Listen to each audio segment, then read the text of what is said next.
I have done my fair share of screwing up my bikes, just to be fair. I've stripped my own bolts. I was with my dad, holding the light in the wrong place and him yelling at me. And it was glorious, except when it rained. And then she looked at it and she said, "This is on the wrong hand." And I said, "Oh."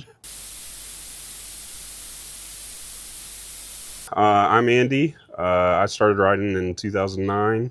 I live in Nashville, Tennessee. Hey guys, welcome to another episode of Bike and Rider. I'm about to sit down with my buddy Andy back here, and we're gonna hear his story, where he's been and bikes he's had and his whole journey. Well, at the end of the video, we're gonna talk about one bike in particular. Now he's got 4 of them here, 4. So take a guess, post it in the comments which bike you think he's gonna talk about at the end of the video. So where did riding start for you? Riding actually, so if we go way back, I started riding 4-wheelers and this kind of thing growing up. I never really got on 2 wheels. I rode my bike all the time, but I didn't start riding on the street or motorcycles in general until I started riding the bus on campus at college and realized I absolutely hated it. Oh. So it was a little bit born out of necessity. I got with my dad and we decided that we were going to put together a moped for me. So this was a vintage Italian General 5-star. It's got a Minarelli V1 2-stroke 50cc engine on it. And we built one of those up, and it has pedals, so moped meaning motorized pedals. And I would ride that onto campus and park it at a bike rack and not pay for a parking pass and not have to wait on a bus, and it was glorious, except when it rained. But Yeah. So I didn't actually have to have a motorcycle license for that, but that was my start of my 2-wheel journey. It went from mopeds into small Honda CB. What year was that you were in college? So that was my sophomore year of college, 2008, 2009, somewhere in there. And after that I started riding vintage Honda CBs, early 70s. Started on a 175.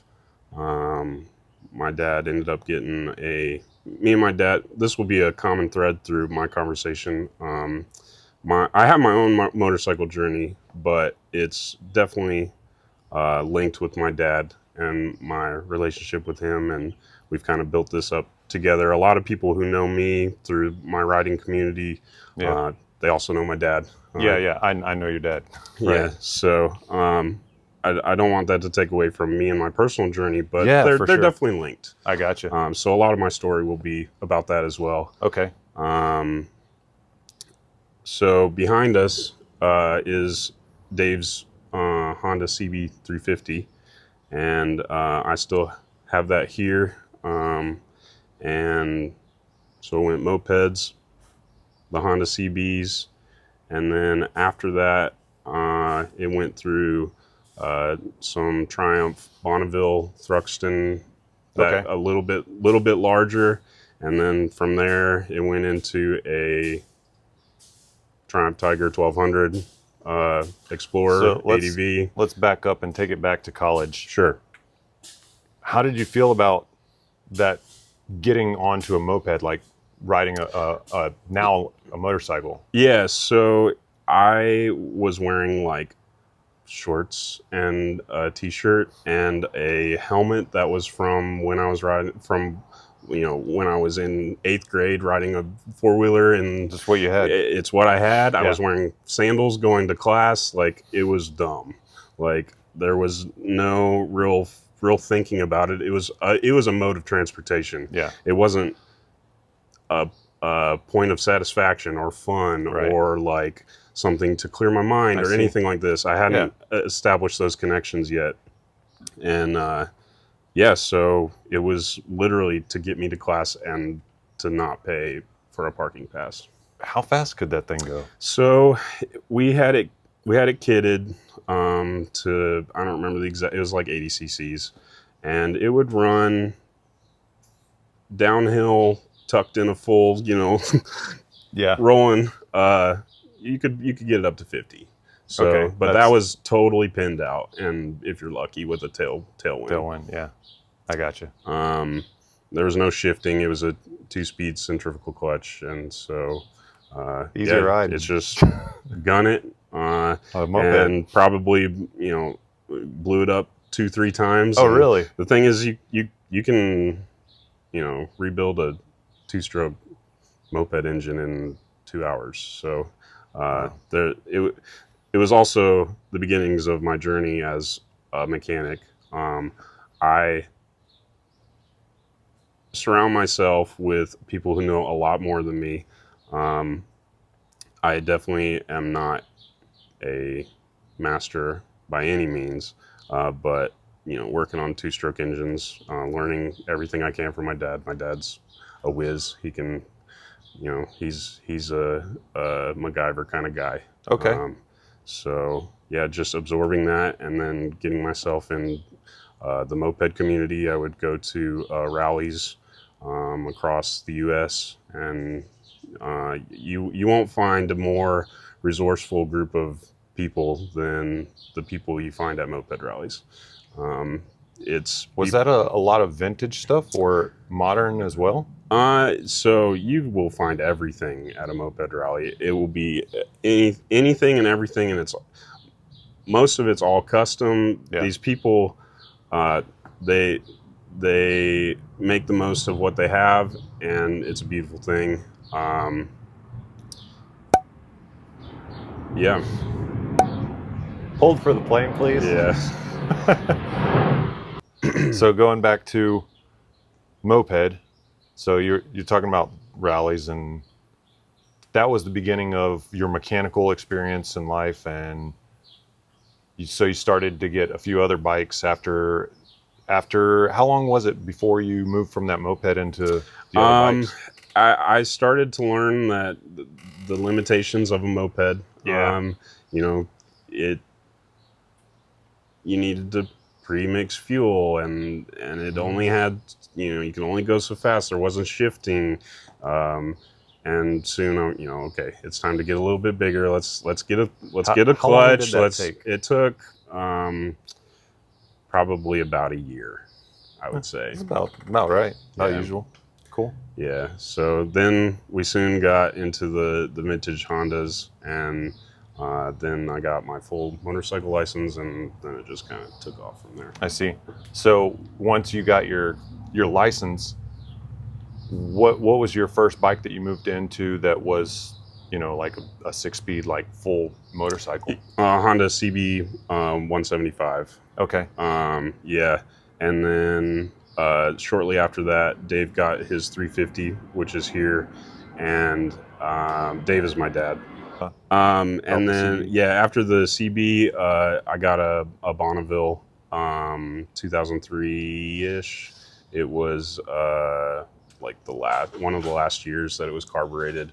Was there any particular reason you went with the CB 175, or is that what was available? How did that work out? Another aspect of these early bikes is that we were doing the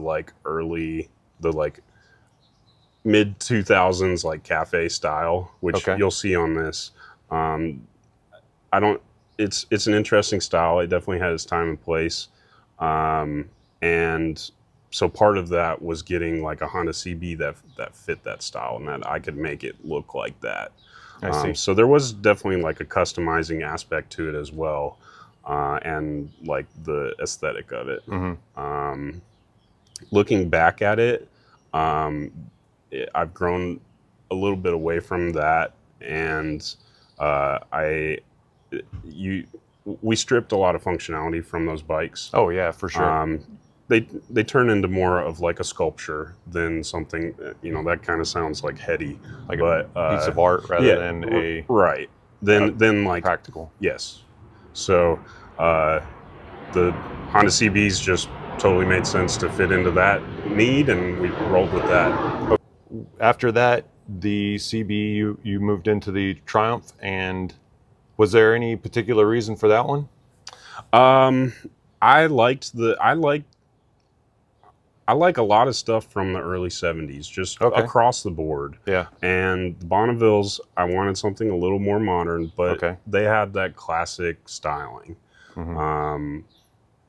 It was, again, another aesthetic choice. I didn't, fully embrace a fully functional bike until I got the Tiger, I think. Okay. And then also, the XR 250.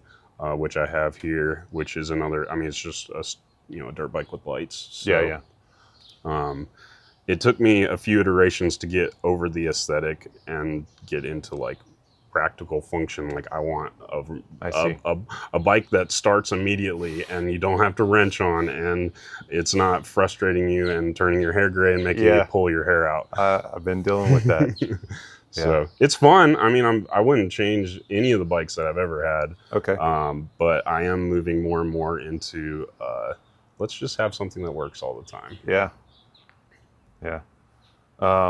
Was there any, like, after college was over for you, now you did you still have a necessity for the riding? No. Or it just kind of became a part of you? No, yeah. I mean, I started riding and connecting with my dad on it and finding community and friends and learning that it's really fun to go ride. And so it grew on you. Yeah, absolutely. Yeah. Okay, cool. And so where did it go? Like, what did you do with the Bonneville? Was there any trips that you made with that? I didn't do much long distance on that at all. It was to go get coffee on a Sunday morning. It was to ride down the Trace to Franklin here in the Nashville area. It was a day ride. Okay. It wasn't going 300-400 miles. Yeah. So okay. So you were still early. Yeah. In that I didn't have any any kind of luggage. So if I was bringing something, I was either strapping it to the back or a backpack, and that was it. Yeah, I gotcha. Yeah. So where did that start to transition for you? Because I met you at a couple of rallies. So where did things transition for you? Yeah. So I ended up. I was like, okay, I want to get a bike where I can go and load up the luggage and go for several days. Right. So that's when I got the Tiger 1200. Okay. And it has, full panniers and everything. You can load that and go for weeks. And so I ended up going on 3 or 4 long trips on that, and then that just like solidified it. Okay. Soon after that, it turned into, okay, I want to do this, but I also want to do it like on a single track or in the middle of the woods and camp off of it. So then after that, I got the XR 250 and kitted that up to do basically moto camping. Right. It seems like there was an affinity, though, that you acquired, not just for the riding, but also the mechanical portion. And like you said, your experience with your dad. Can you shed some light on that? Like, what have y'all done with all that? Yeah, I mean, in that same time, I bought this place. I needed to learn a lot of things, and having that little bit of foundation. I mean, my whole life I was wrenching. If the mower broke, I was with my dad. Holding the light in the wrong place and him yelling at me. So this was my entire life. Okay. I didn't have a shop class at the school that I went to, but I basically had that just growing up in the environment that I did. And then as I continued to grow and get more responsibility and have these things, having the mechanical prowess is just something you need to do and you need to figure out. It really becomes a necessity. Unless you're wealthy and you have a lot of money to pay somebody else. I'm trying to do everything I can myself if I can. Right. Yeah. I find that letting other people having other people work on my stuff results in unfavorable conditions. Sure. Not just financially, but also strip bolts and Yeah. misplaced things and Yeah. missing things. So, and most of us understand that nobody's going to work on it better than we are. We're going to be very mindful of our own things more than other people are, more careful, right? I have done my fair share of screwing up my bikes. Just to be fair, I've stripped my own bolts. I've Right. I've over tightened my spark plug and had to Oh. I've done the worst things. So, But then you fixed them, right? And I learned, and I won't do it next time. Right. So, I think that's a big part of being a motorcycle owner and enthusiast. Is Absolutely. You got to learn these things. Absolutely. So, after you got your Triumph and started exploring, where was there like a most memorable trip that you had? Place that you went? There are definitely a few. I rode from here. My dad ended up, so his version of his big bike was a Harley. Okay. And he's got a big group of guys that he rides down. He's in South Georgia. I met up with them in, I'm forgetting the name of the town. They've got a NASCAR track there. Bristol. Okay. Is that even a NASCAR track? Yeah. They've got a racetrack there. Anyway, Bristol I met them in Bristol, Okay. and we rode the Appalachian Mountain back roads all the way to Maine. We went to Laconia. Wow. It was like a 2-week trip. We were supposed to come back down and catch a ferry and go like across Long Island. We didn't end up going through New York, and we were supposed to go back down the coast, but we decided, the coast is kind of boring. Yeah. I mean, it's great. We were like, let's get back in the mountains. So we did all the mountains on the way back, going through West Virginia, the Haulers, like every which way. And it was a great trip. Did y'all hotel or camp out? We didn't camp. We were in hotels. Okay. I don't even remember how many of us were on that trip, 6 or 7. Okay. And I've done similar trips, 3 or 4 of those, and they've all been fantastic. Another very memorable trip is. Hold on. What made that one memorable? What stuck out about it? I mean, doing that long of riding to Maine and back, that's just crazy in itself. It is. Yeah. Having that long to breathe and get out and connect more with my dad and the other guys that were on that trip. Yeah. The whole thing. I'll remember these trips, until I'm dead. Cool. We also went to Sturgis. I've got that on my bucket list. Yeah. Well, we did like Badlands and a bunch of stuff up there. I preferred the Laconia trip. It was I don't know. It was a great trip. Sturgis was fun as well. Okay. The other trip that I wanted to talk about is my wife. She also rides, and we flew into Reno, Nevada, and we rented 2 bikes, and we did a week-long trip. We rented. I had a Moto Guzzi, V something. I don't even remember. And she rented a Royal Enfield Interceptor 650. Okay. And we rode from Reno. We went down to I'm still blanking on the name of the lake, but we stayed there, and we went down to Yosemite. We went into Mammoth, and towards the end of that trip is when I proposed to her. So oh wow! It was the first time we together had done any kind of trip like that, and it was on motorcycles the whole time. Had she been riding for a while? She had been riding for several years before that. Okay. Yeah.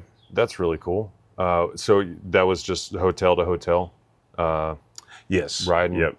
Yeah, we did not camp. We packed everything for the trip, but we did not camp. Was there like panniers on that or luggage or anything? I had. Was it just? I had. I don't remember if it was soft bags or hard cases, but my bike was loaded up and hers she was basically able to just ride Okay.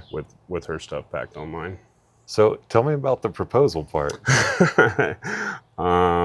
Well, I knew I wanted to at some point during the trip. We were on the Rubicon Trail, which is like I can't believe that I'm blanking on the name of the lake. I'm about to look it up. Look it up, Yeah, man. I'm gonna look it up. The lake was Lake Tahoe. I can't believe I could not think of that. Well, there it is. Only the most important place that I have ever been. No, I'm just kidding. So we were on the Rubicon Trail, which follows the edge of Lake Tahoe. Okay. And at one point, I didn't have a ring or anything. I actually wanted her to pick out something that she wanted. So we passed by a pine tree, and I plucked off a needle from the pine tree, and I wrapped it around her finger. And That's cool. I said, "What do you think of that?"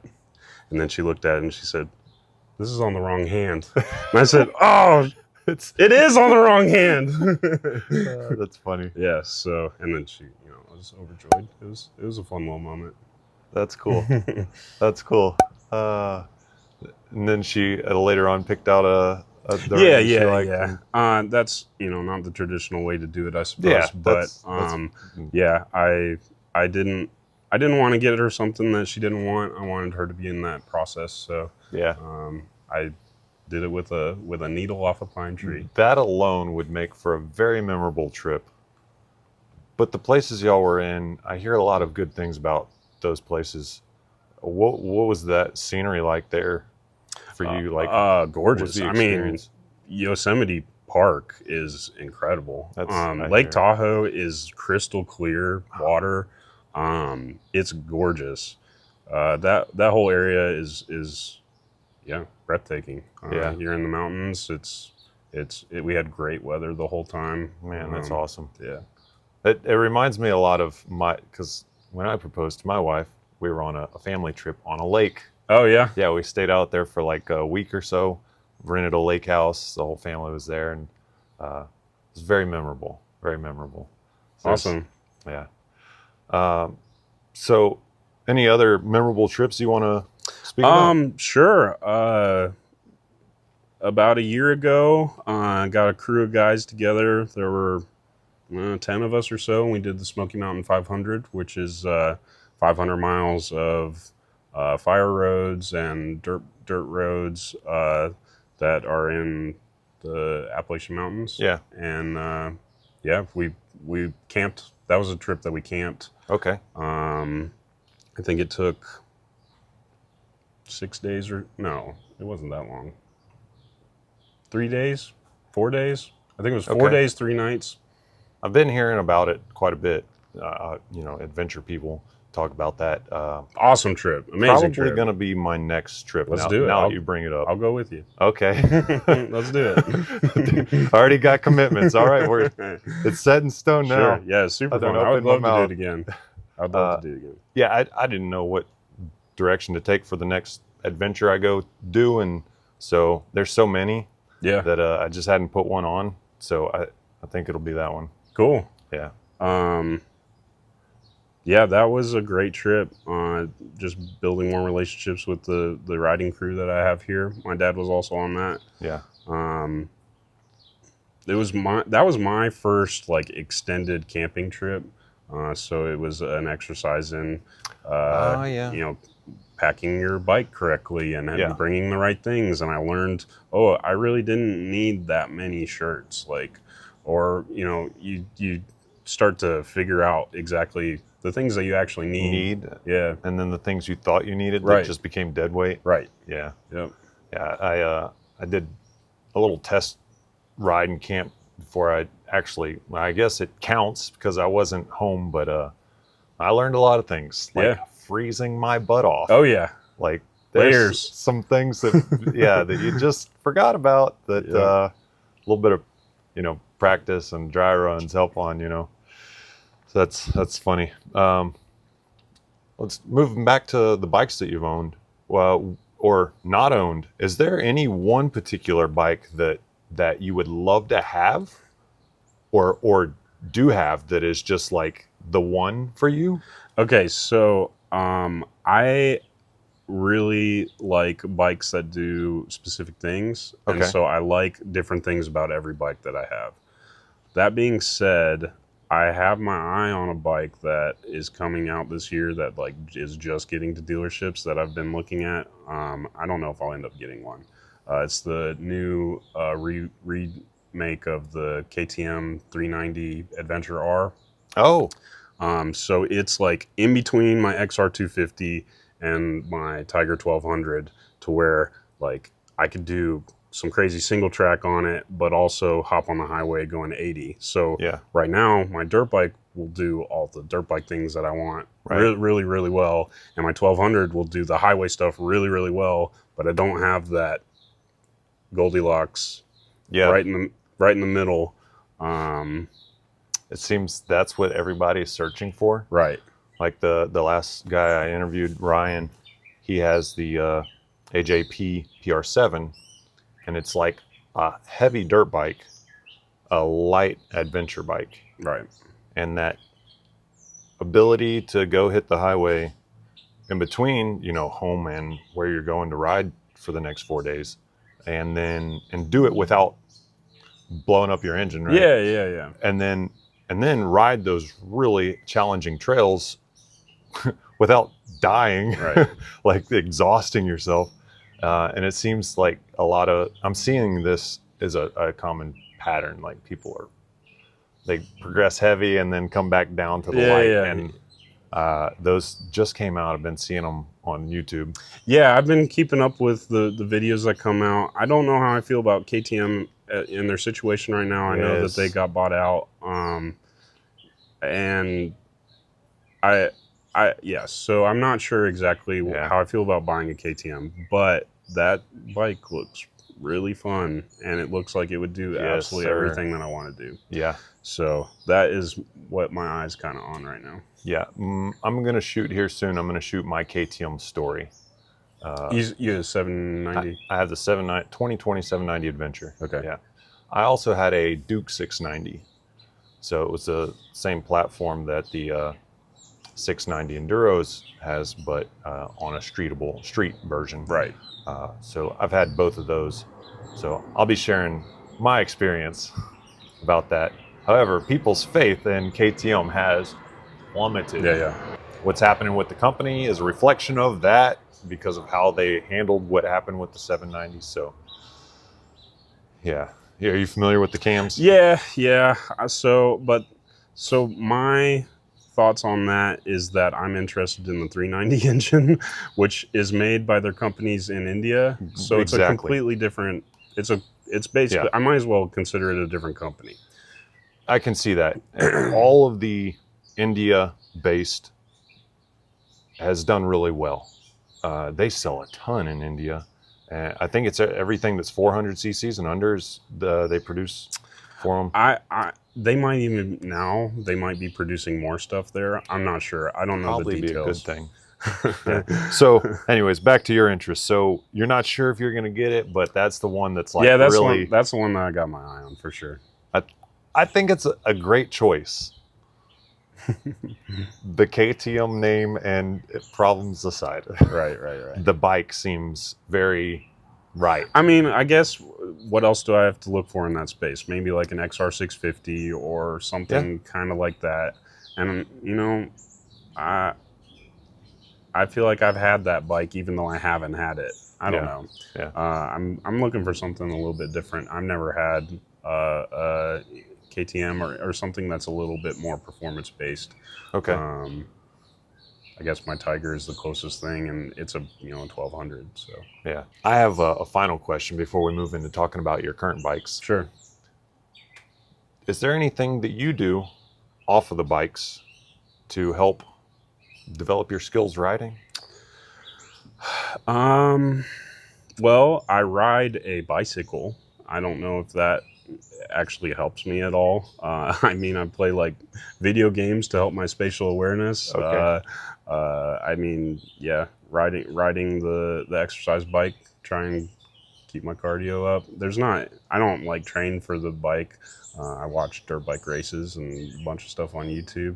I wouldn't say that there is necessarily a certain thing that, Okay. that helps me, be the awesome rider that I am.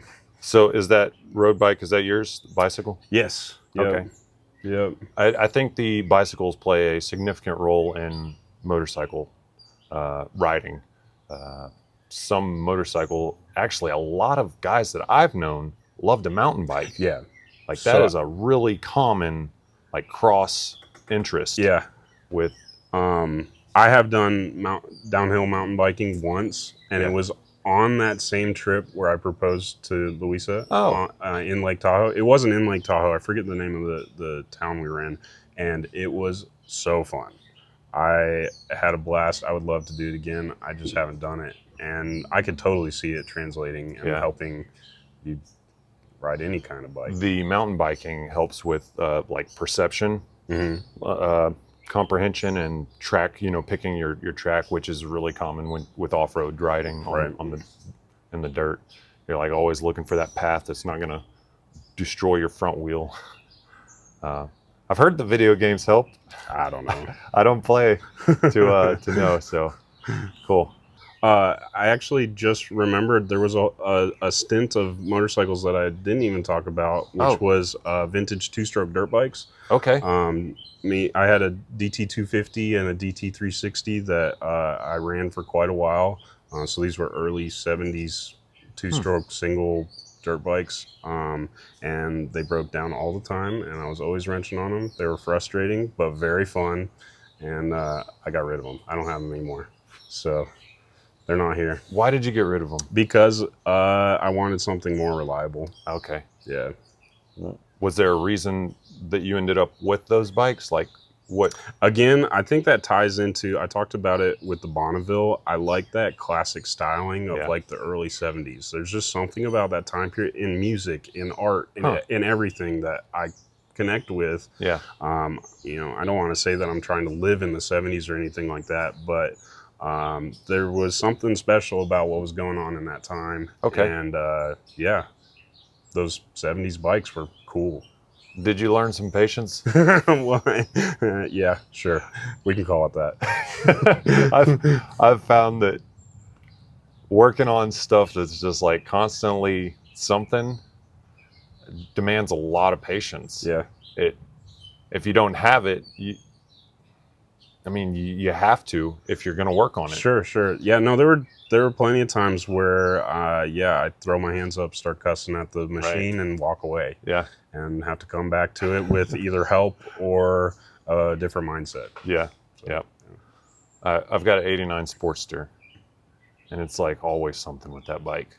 Always something. So I feel like I've learned to be a little more patient, particularly with that one, but even my KTM, having to pull the engine, certain things, mechanical stuff has, I think, taught me a lot of patience. Yeah. And so I think it helps in life. Yeah. Pushing through, dealing with it to get it going. For sure. And then the reward of finally getting it going, that's something special too. Yeah. You've got what year's that Tiger, or the 1200? It's like a 2013, something like that. I bought that because it was the right size and I liked the color, and I got a great deal on it. So I didn't necessarily seek out that particular model. I just wanted something similar to it. Okay. And what about this bike sitting behind us? Just give us a quick rundown. So that's Dave's CB350. This was we had this bike the same time I had my 175, and they were similar. Okay. I ended up selling the 175, and I think he might be selling this soon. I'm not sure. We might keep it. We'll see. Okay. But yeah, it's all custom. It's been in shows and won awards, and there's several parts of it that are just completely custom, and should have brought it to that show yesterday. Yeah, I should have. Yeah. It was a little too far of a ride for me on that bike. This is go 10 minutes down the road. Yeah. Kind of thing. Yeah. I got you. Okay. And I know you said your wife's bike is one of them. So what's the other one? That's your The XR 250. 250. Yeah, that's Okay. so that's the one that I've been doing the multi-night dirt trips on. I have a Colorado trip scheduled for the first week of August. There's 7 or 8 of us that are doing the Colorado backcountry discovery route. Oh yeah. So we're going to be out there for like 8 days, and I'll be on that bike. So, How's that one been? And what's missing from that one that you think you would get out of a KTM 390? so that's been overboard to a 280. So it's got a pretty good little grunt to it. Okay. Everybody who rides it is actually surprised by it. Mm-hmm. It can do it. What's lacking in it is a little bit more weight when you're on like the highway and getting blown around. It doesn't, you're stringing it out to run 60, 65. Yeah. And I would rather have just a slightly bigger, heavier bike that really is comfortable on the highway. I got you. Which is what I'm seeing out of that KTM 390. Yeah.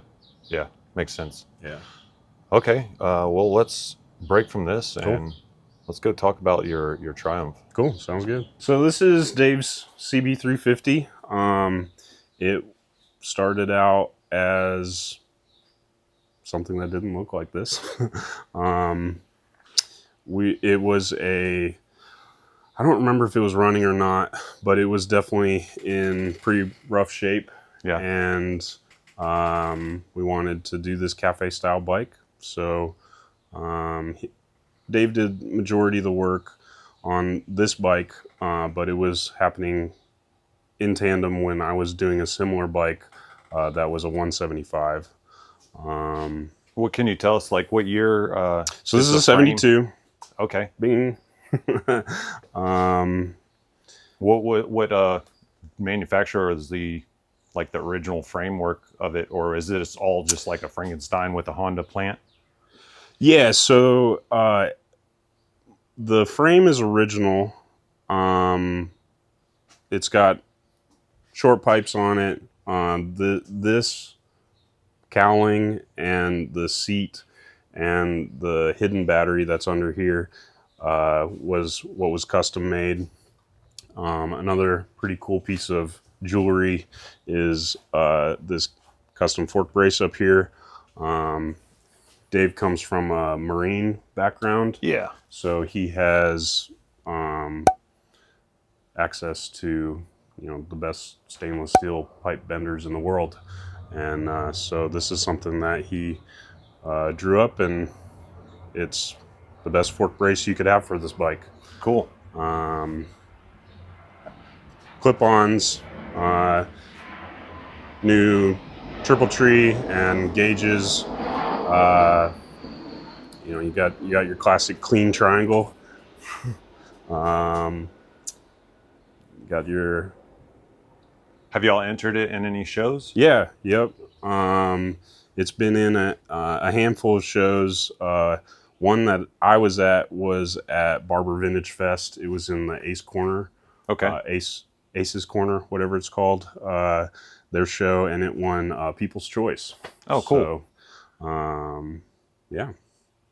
I don't have any of the awards here. Any other any inspiration as to the color scheme on this bike? So there wasn't really a specific thing in mind. You mentioned coffee earlier, and I saw the brown, and I just thought, sure, maybe there was a tie there. No, not tied into the coffee. We just wanted this off-white eggshell kind of color, and then I helped him. So I do graphic design by trade, and I designed this this numbering, and then we decided we wanted to do the asymmetrical stripes. Okay, cool. Yeah. Let's step outside and talk about the other two you got. Sure. All right, so we got 3 out here. This is my wife's bike. She loves it. It's brand new. It's about 2 years old at this point. We bought it new from the dealership, put new cones on it, and that's pretty much it. Yeah, I don't ride that much too much. Yeah, yeah. Then this is the XR250. It's street legal. It's got lights.